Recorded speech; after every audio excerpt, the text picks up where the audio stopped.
మూసి ఇవాళ మూసి అంటే దాని పేరేమో మూసి, పెద్దోళ్ళకేమో ఖుషి, పేదోళ్ళ బతుకులేమో మసి. ఇదే రేవంత్ కసి.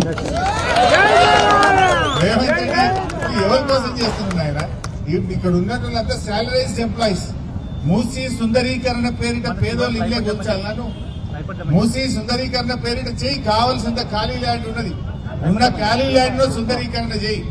కేసీఆర్ గారు కాళేశ్వరం ప్రాజెక్టు కట్టి మల్లన్న సాగర్ నుంచి మూసీలో స్వచ్ఛమైన నీళ్లు తేవడానికి ప్రణాళికలు సిద్ధం చేసిండు. కాళేశ్వరం నీళ్లు మల్లన్న సాగర్ దాకా వచ్చినాయి. మల్లన్న సాగర్ నుంచి పూటంత పైప్ లైన్ వేస్తే మూసీలో స్వచ్ఛమైన నీళ్లు ప్రవహిస్తాయి. గా పని చేయి, ఎందుకు కూల్చే పని ఎందుకు? నువ్వేది ఈ రేవంత్ రెడ్డి ఏం చెప్తారంటే, నేను రియల్ ఎస్టేట్ వ్యాపారిని, నేను రియల్ ఎస్టేట్ లకి వచ్చిన, ఇక నా అంత రియల్ ఎస్టేట్ ఎవరికి తెలియదంటారు రేవంత్ రెడ్డి. అందరూ ఏమనుకున్నారు, రేవంత్ రెడ్డి రియల్ ఎస్టేట్ వ్యాపారం చేసినాడు కదా, ఈయన వస్తే బాగా రియల్ ఎస్టేట్ డెవలప్ అవుతుందేమో హైదరాబాద్ అనుకుంటారు. కానీ అది మస్ అయిపోయింది, కుప్పగూలిపోయింది రియల్ ఎస్టేట్. అయ్యా, నీ రియల్ ఎస్టేట్ పేదోళ్ళకు భారం కాకూడదు. నీ రియల్ ఎస్టేట్ తెలివితేటలు రియల్ ఎస్టేట్ బిల్డర్లకు